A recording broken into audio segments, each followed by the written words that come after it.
आदाब नाज़रीन, जी सलाम में आप सभी का इस्तकबाल है। मैं हूं आपके साथ बुशरा खानम फहद। अब की बार किसकी सरकार, ये सवाल सबके जहन में है और ये पता चलेगा 23 मई को। जमहूरियत का जश्न लगातार जारी है। पहले मरहले की आज वोटिंग हुई और कुछ जगहों पर बहुत अच्छा परसेंटेज देखने को मिला है। खासतौर पर हम अब इस सेगमेंट में जम्मू कश्मीर की बात करेंगे, जहां पर जम्मू की एक और श्रीनगर की एक सीट पर आज वोटिंग हुई है। तो रियासत के 2 लोकसभा सीटों के लिए आज वोट डाले गए। जम्मू में पुंछ और इसके साथ साथ हम बात करें तो श्रीनगर की खासतौर बात की जाए तो बारामूला में वहां पर वोटिंग हुई है और काफी अच्छे नतीजे जो है देखने को मिले हैं। आप ये रिपोर्ट पहले देखिए। साल 2019 के आम इंतखाबात के पहले मरहले की वोटिंग के दौरान रियासत के लोगों ने बढ़ चढ़कर अपने हक़ राय दही का इस्तेमाल किया। जम्मू में इस दौरान 60% से ज्यादा और बारामूला में 35% से ज्यादा लोगों ने अपने हक़ राय दही का इस्तेमाल किया। इस तरह पहले मरहले में रियासत में तकरीबन 55% लोगों ने अपने जमहूरी हक का इस्तेमाल करते हुए अपने पसंद के लीडर को वोट किया। कुपवाड़ा के करनाह में सबसे ज्यादा वोटिंग दर्ज की गई, जबकि सोपोर में सबसे कम वोटिंग का रिकॉर्ड दर्ज किया गया, जबकि सोपोर में सबसे कम वोटिंग रिकॉर्ड की गई। आखिरी लम्हा तक जो लाइनें थी कई इलाकों में नजर आई और जहां पर वोटरान अपनी बारी का इंतजार करते रहे। इसी तरह से बाकी इलाकों में जिनमें रफियाबाद का इलाका है, उसके बाद गुलमर्ग टंगमर्ग का इलाका है, यहाँ पर भी वोटिंग अच्छी खासी देखने को मिली। ये वो सियासी मकाम है जहाँ पर बहुत ही सख्त मुकाबला है पीपल्स डेमोक्रेटिक पार्टी और नेशनल कॉन्फ्रेंस के चुनावी उम्मीदवार के दरमियान। इसी तरह से संभल सोनावारी के उत्तर प्रदेश और इलेक्शन कमीशन फिलहाल प्रेस कॉन्फ्रेंस कर रहा है। सीधा आपको पहले वहीं ले चलते हैं। 10 जिलों में के 8 लोकसभा सामान्य निर्वाचन क्षेत्रों के लिए आज मतदान हुआ है, जिसमें 1,62,68,56 वोटर्स थे टोटल। कुछ ही देर में ये पता चल जाएगा कि जहां आज 20 अलग अलग रियासतों में आज फर्स्ट फेज की वोटिंग हुई है, कितना परसेंटेज वहां पर अलग अलग रियासतों में रहा है आपसे कुछ देर में पता चल जाएगा। और अभी भी हम आपको बताएं कि अलग अलग जगहों पर कतारें लगी हुई हैं, क्योंकि 6 बजे तक का टाइम मुकर्रर था, लेकिन उसके बावजूद भी जो लोग देर से पहुंचे या जो लोग लाइनों में लगे हुए हैं उन लोगों को इजाजत होती है। तो लगे रहा है कि अभी इसमें और वक्त लगेगा परसेंटेज फाइनल आने में। और ऐसे में हम खासतौर पर जम्मू कश्मीर की हम बात कर रहे हैं और अगर श्रीनगर की बात की जाए, बारामूला सीट की बात की जाए तो वहां पर तकरीबन 5 बजे तक की बात की जाए तो 30 से 35% तक की वहां पर वोटिंग हुई है और जम्मू में काफी अच्छा परसेंटेज रहा है। और ये फर्क हमेशा से जम्मू और श्रीनगर में देखने को मिला है। हमने पंचायती इलेक्शन में भी देखा था, असेंबली इलेक्शन में भी देखा था और अब जबकि लोकसभा का इलेक्शन है और रियासत जो है असेंबली इलेक्शन की भी तैयारियां कर रही है, तो ऐसे में अलग तरह का वहां माहौल देखने को मिल रहा है। और ऐसे में इल्जाम तराशी का दौर भी जारी है। महबूबा मुफ्ती ने ट्वीट भी किया और ये भी इल्जाम लगाया कि बीएसएफ के जवान हैं, उन पर मारपीट का उन्होंने इल्जाम लगाया। उन्होंने कहा कि बीजेपी को वोट न देने पर एक शख्स के साथ मारपीट की गई, ये इल्जाम महबूबा मुफ्ती ने लगाया है।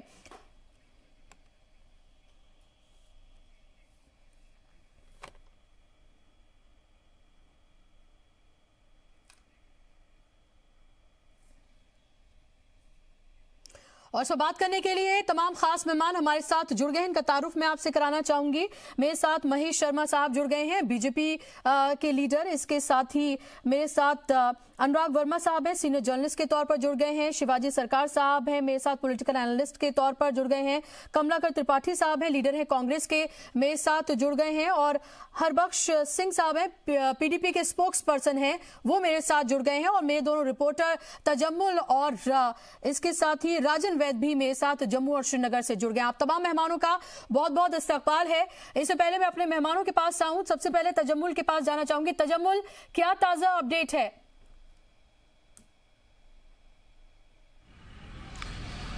बुशरा, अपडेट यही है कि ऊपरी इलाकों में जहां हम करना, उडी, गुरेज की बात करते हैं, ये लाइन ऑफ कंट्रोल के ज़्यादा दूर नहीं है। बॉर्डर से इन्फिल्ट्रेशन इलाकों में लगातार होती रही, लेकिन आज जो वोटिंग परसेंटेज था काफ़ी हौसला अफजा रहा। गुरेज में भी अच्छा वोटिंग रहा।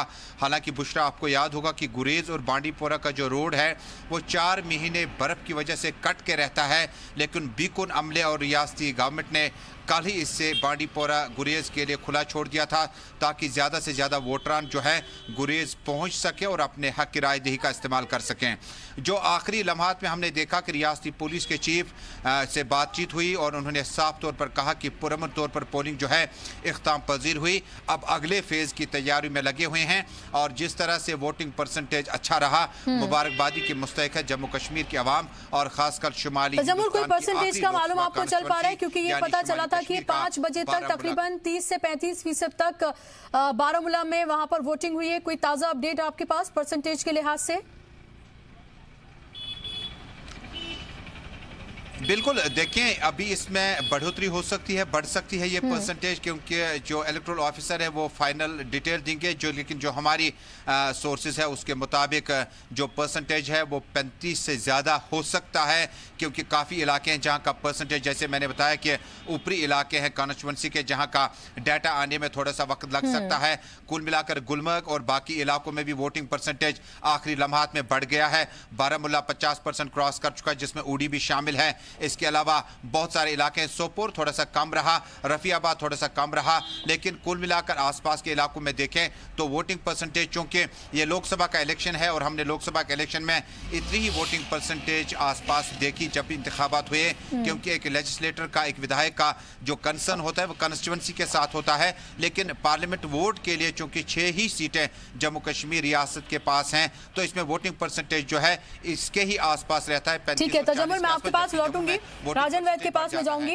राजन, मुझे बताइए, पुंछ की अगर हम बात करते हैं तो ये साफ तौर पर फर्क देखा जाता है वोटिंग परसेंटेज में जम्मू और श्रीनगर की अगर हम बात करते हैं। जम्मू में हमेशा ज्यादा वोटिंग परसेंटेज रहता है। ताजा अपडेट आप दीजिए वहां से। जी देखिए बुशरा, मैं आपको ताज़ा अपडेट दे दूं।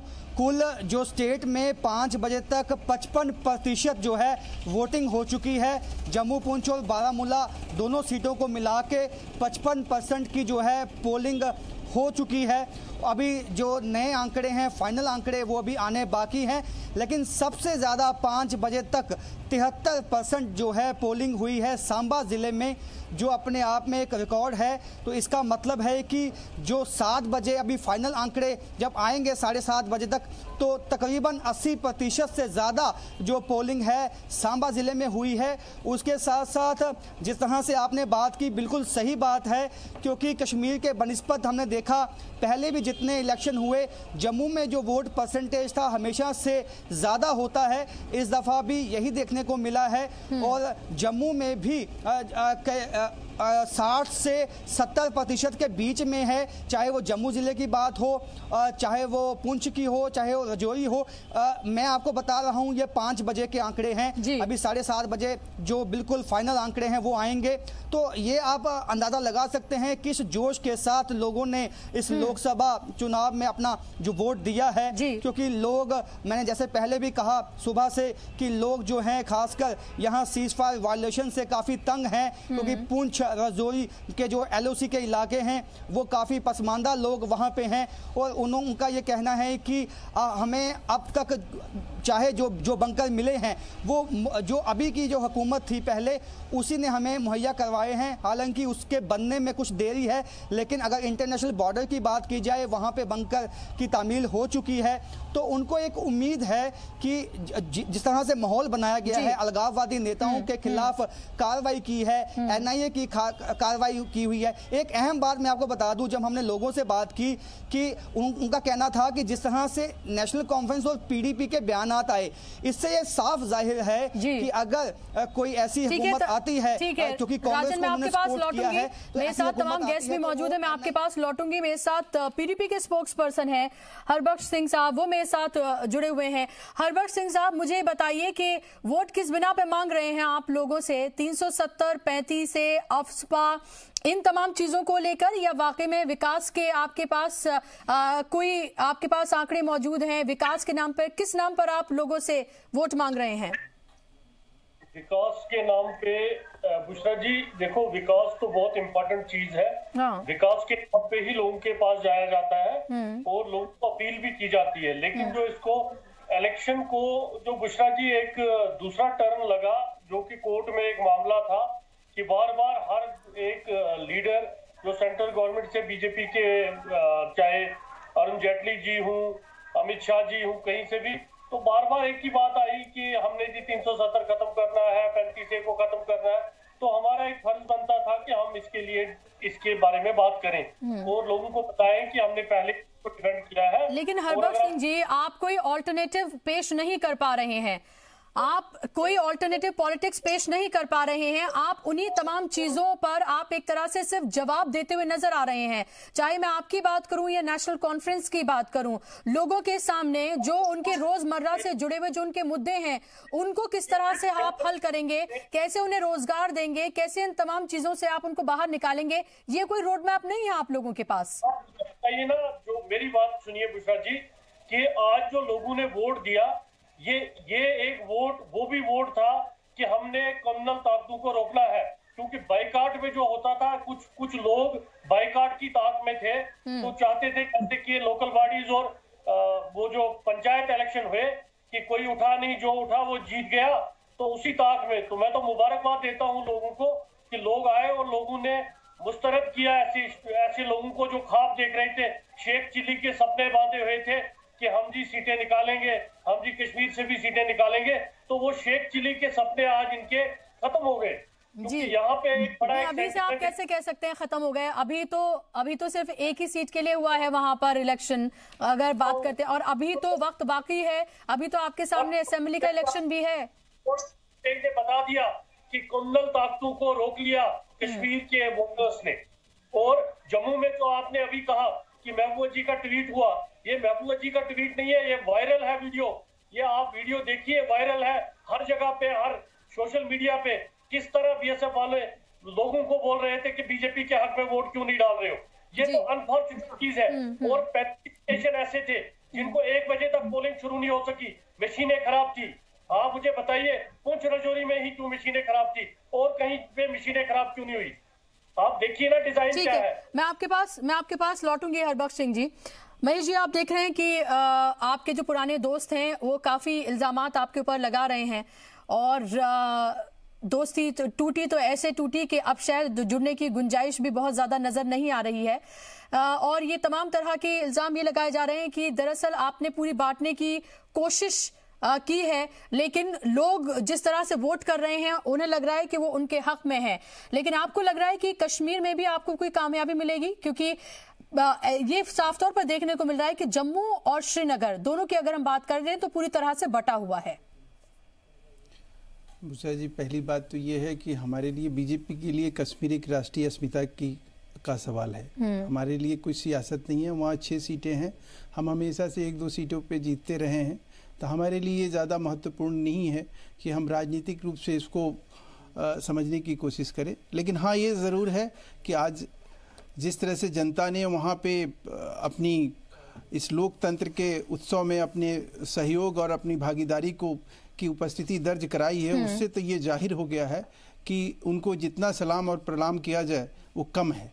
क्योंकि इसके खिलाफ, इस चुनाव को खिलाफ, इसकी खिलाफत जिस तरह से उमर अब्दुल्ला से लेके महबूबा जी से लेके या तमाम अलगाववादी नेताओं ने जिस तरह से बयान दिए और एक माहौल खड़ा करने की कोशिश की, उसके बावजूद भी जनता ने आज जिस उमंग और उत्साह के साथ वोट दिया है, उसके लिए जी सलाम को और हम सबको सलाम करना चाहिए कि उन्होंने कहीं जमहूरियत की लाज रखी है जी। और ये जमहूरियत की लाज जो है, और इन लोगों के ये आज जो बोल रहे हैं ना, ये जो पीडीपी के प्रवक्ता कि हम उनको मुबारकबाद देते हैं, ये तो मुबारकबाद देने के अलावा इनके पास कोई चारा नहीं है।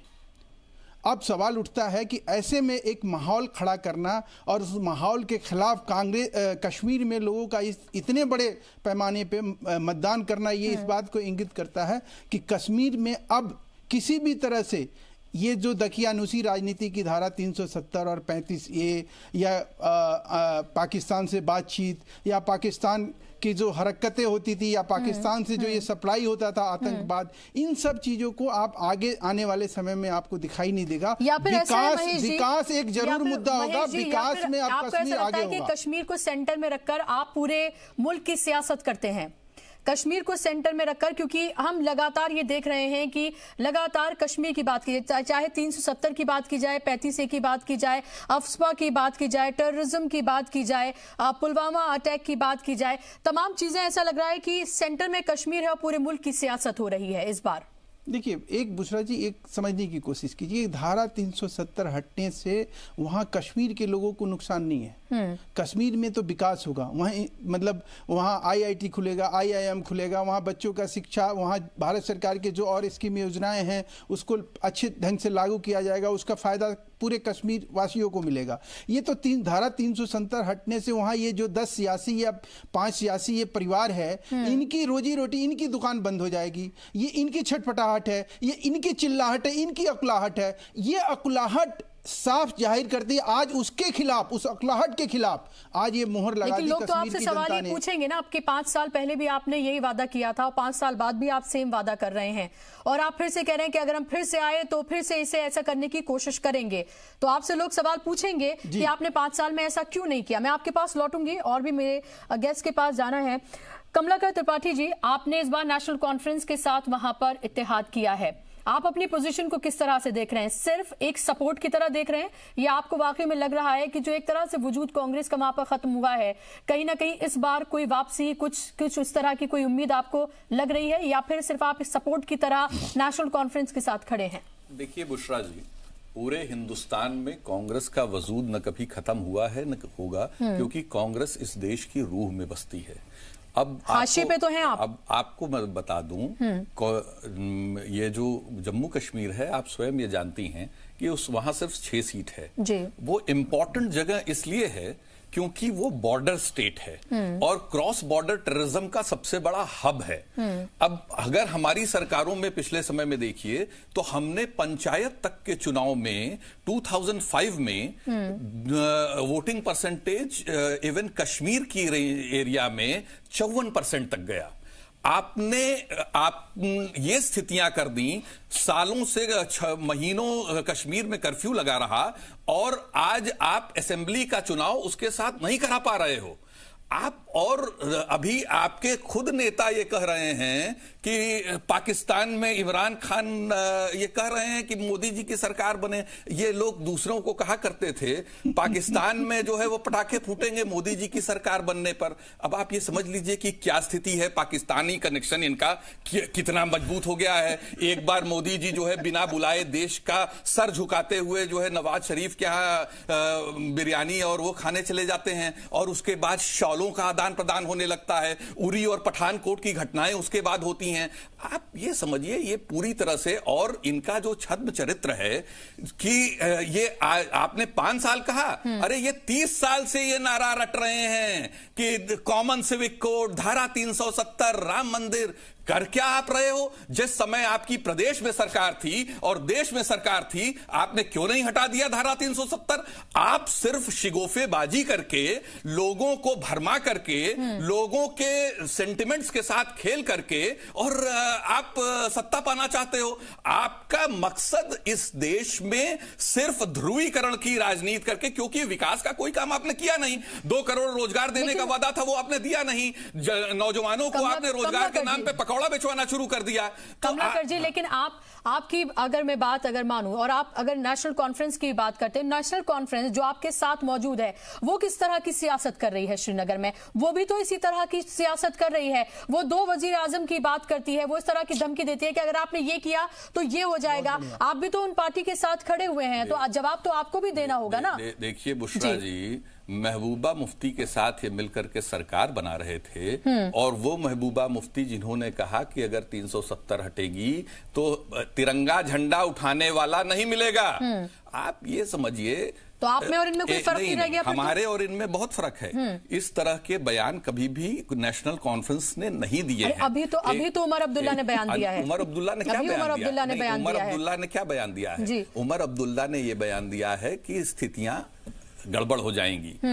ये अगर आप प्रोवोकेशन की राजनीति कर रहे हो, पोलराइजेशन की राजनीति कर रहे हो, यही तो सवाल है त्रिपाठी जी के। फिर तो आप जिस जाल में आपको फंसाया जा रहा है, तो आप सिर्फ सिर्फ आप जवाब दे रहे हैं, आप काउंटर नैरेटिव नहीं पैदा कर पा रहे हैं। काउंटर नैरेटिव हमने अपने समय में नौजवानों को बंदूक छोड़ करके मेन स्ट्रीम लाइन में लाने का भी काम किया है।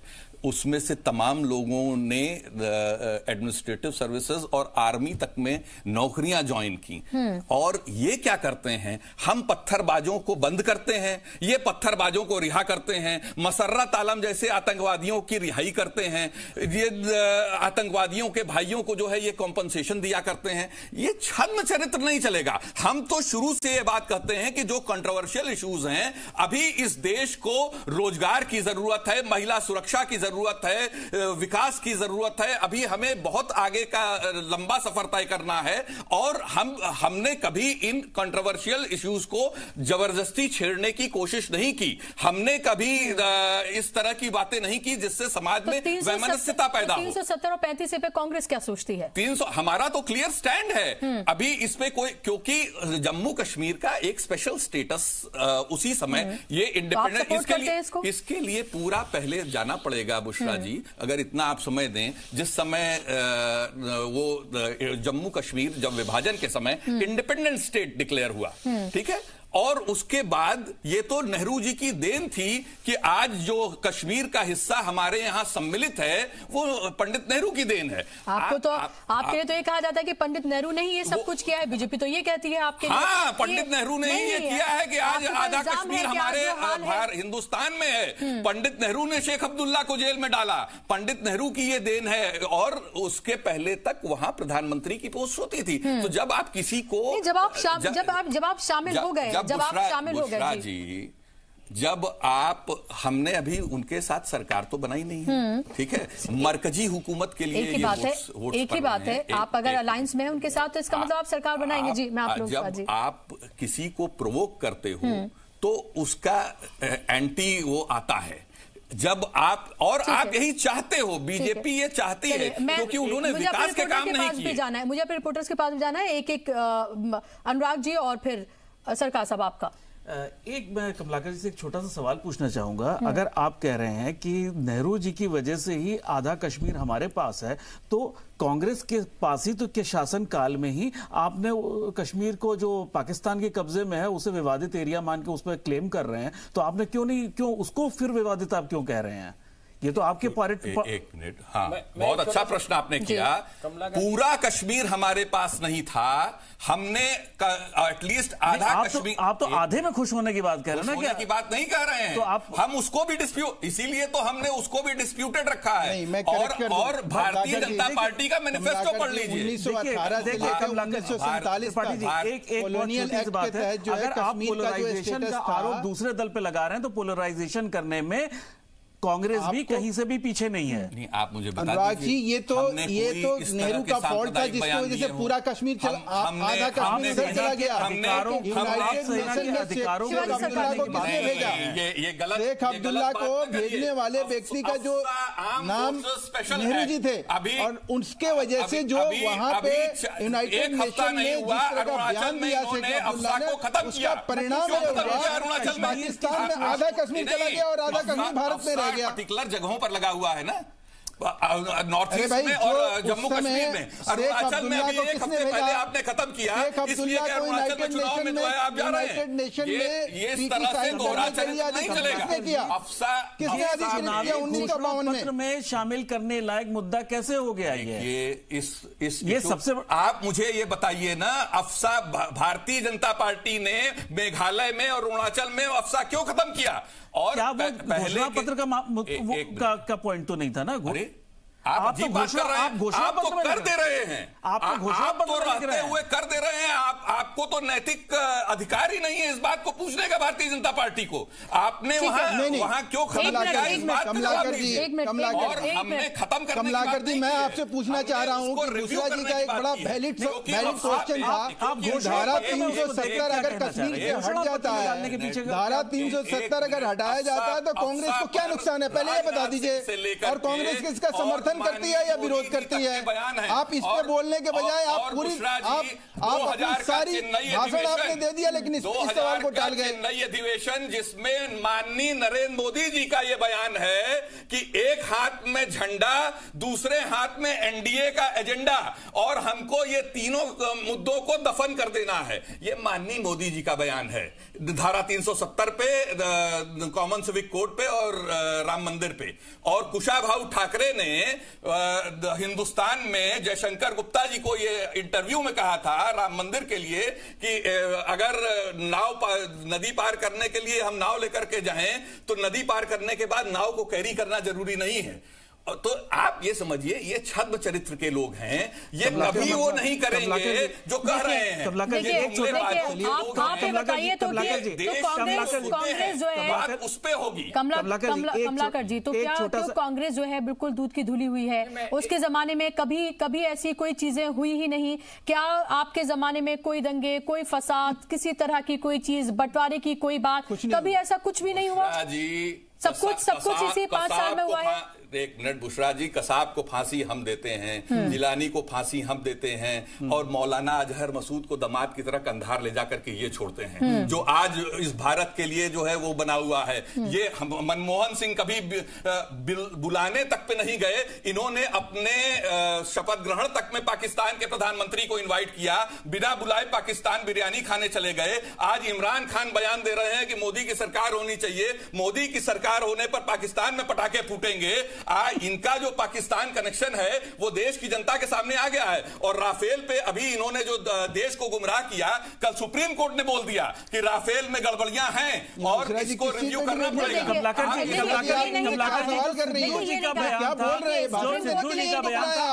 सुप्रीम कोर्ट ने ये नहीं कहा है, सुप्रीम कोर्ट ने ये नहीं कहा है। अच्छा एक मिनट शिवाजी, चलिए मैं आपके पास लौट रही हूँ। महेश जी, मैं आपको पूरा वक्त दूंगी।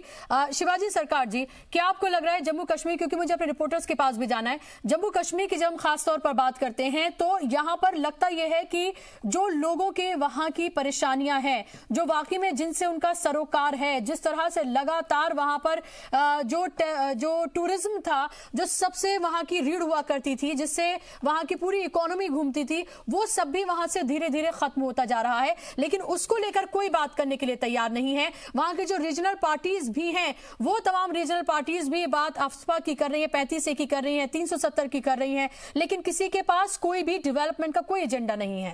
देखिए, कश्मीर की जो हालत हुई है उसमें वहां डेवलपमेंट तो सारा कुछ रुक ही गया है। कश्मीर की आवाम जो चाहती है, मेरे ख्याल में कोई भी जो पॉलिटिकल पार्टीज हैं वो नहीं सुन रही है। कश्मीर के लोग डेवलपमेंट चाहते हैं, कश्मीर के लोग रोजगार चाहते हैं, कश्मीर के लोग एजुकेशन चाहते हैं, कश्मीर के लोग तरक्की चाहते हैं। पर कश्मीर में ये जिस तरह से अभी 2 झंडे और 2 निशान और 2 प्रधान की बात फिर से हो रही है, और मुझे नहीं मालूम कांग्रेस उसके साथ है या नहीं है, साफ तो नहीं कह रही है, पर क्योंकि उमर अब्दुल्ला ने सामने आके कहा कि ये मेरा निजी बयान है, कांग्रेस का कोई मतलब नहीं है, इस तरह से उन्होंने सफाइयां दी है जी। वो कांग्रेस को सफाई देने मुझे नहीं देनी है। पर सवाल ये है कि कश्मीर में आज जिस तरह से वोटिंग हुई, जहां भी हुई, लोग खुद आकर वोट डाल रहे हैं। ये कश्मीर के अवाम की जो जमहूरियत है उसकी तरफ उनकी जो एक वफादारी है वो दिखती है। वो चाहते हैं कि जैसी भी हो सरकार हो, लोग उनकी सुने और वो काम करें। नहीं तो इतने सारे लोग एक जगह से, जहां खास करके जहां कश्मीर में जो हालात है वहां घर से लोग निकल के नहीं आ पा रहे हैं, तरह तरह के वहां इंटरनेट नहीं चल रहे हैं, लोगों तक आवाज नहीं पहुंच रही है। बंद की कॉल भी बुलाई गई है आज भी। बिल्कुल जी। तो लोगों तक आवाज नहीं पहुंची। ऐसे हालात में लोग निकल के आ रहे हैं और हिंदुस्तान के लिए वोट दे रहे हैं। मेरे ख्याल में ये सबसे बड़ी बात है, क्योंकि वो जानते हैं कि अगर उनकी तरक्की होगी तो इसी मुल्क के साथ रह के होनी है। और आप देखिए, आपसे कुछ दिन पहले की एक छोटी सी चीज कह रहा हूँ, और जिस तरह की जुमलेबाजी चाहे महबूबा मुफ्ती कर रहे हो या उमर अब्दुल्ला कर रहे हो, मुझे नहीं लगता है कि वो सिर्फ राजनीतिक जो सोचते हैं उसको उनको फायदा होगा। वो फायदा साम दिख रहा है कि वो नहीं हो रहा है। और कांग्रेस को मेरे ख्याल में ये सोचना पड़ेगा कि कांग्रेस क्या ऐसे ही राजनीति वहां करना चाहेगी या इससे आगे बढ़कर कुछ सोचना चाहिए। शिवाजी सरकार जी, मैं आपके पास लौटूंगी, मैं अपने रिपोर्टर के पास जाऊंगी। बहुत देर से वो लोग मेरे साथ मौजूद हैं। राजन के पास मैं पहले जाऊंगी। राजन, आपने जिस तरह से बताया कि कुछ अगर जिलों की हम बात करें तो वहां पर 70% तक क्रॉस किया है वोटिंग की पर्सन ने। क्या आपको लग रहा है कि आखिर कौन से मुद्दे हैं जिस पर उन्होंने वोट किया है? क्या एंटी इनकम्बेंसी भी है या फिर कुछ और वहां पर आपको मुद्दे नजर आ रहे हैं? क्योंकि अगर परसेंटेज इतनी ज्यादा है तो ज्यादातर एंटी इनकम्बेंसी इसको माना जाता है।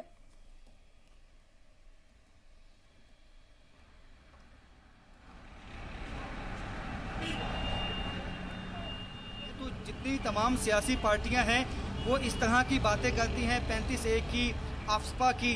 अब काफ़ी साल हो गए उनको वोट देते। अब उनको भी लगता है कि ये पार्टियां जब जीत जाती हैं तो आपस में अलायंस भी कर लेती हैं। आपको याद होगा जब 2014 में यहाँ पे असेंबली इलेक्शन हुए तो जब सरकार बनी तो पीडीपी और बीजेपी ने एक एजेंडा ऑफ अलायंस बनाया और ये कहा कि जो तमाम जो कोर इश्यूज हैं, चाहे वो 35A का मसला है, आफ्सपा का है, उस पर हम चर्चा करेंगे, लेकिन चर्चा कभी हुई नहीं।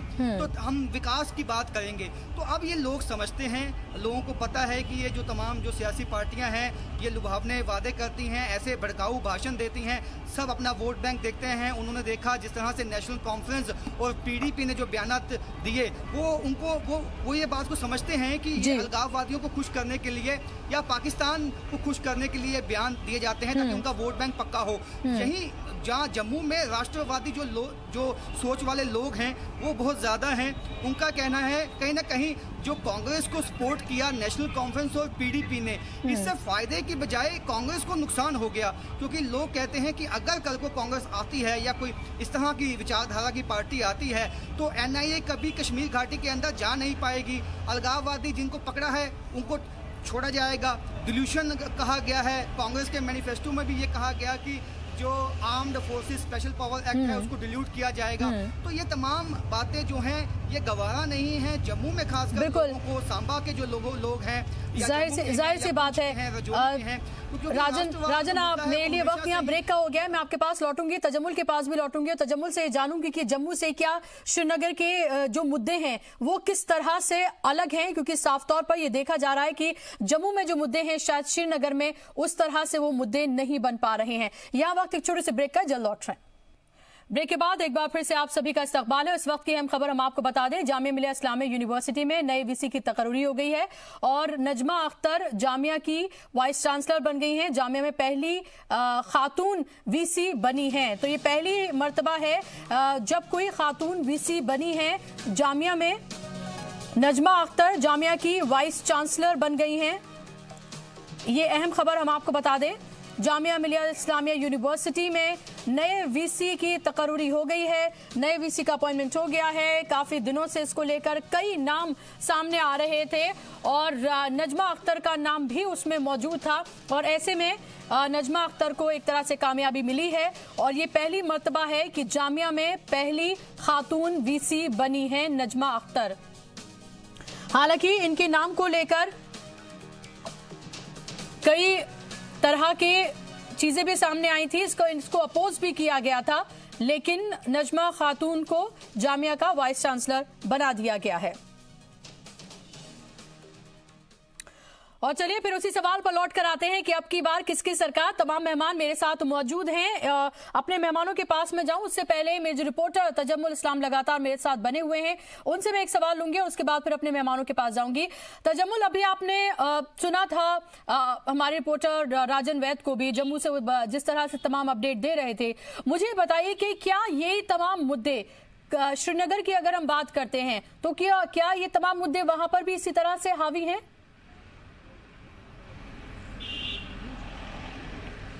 बुशरा, देखें जिस तरह से आप जम्मू और श्रीनगर की जब हम बात करते हैं तो आखिरी लम्हात में अभी शुमाली कश्मीर के कुपवाड़ा में पथराव के वाक़यात में एक मकामी शख्स जख्मी हुआ है जिससे इलाज मुआवजा के लिए अस्पताल मुंतकिल किया गया।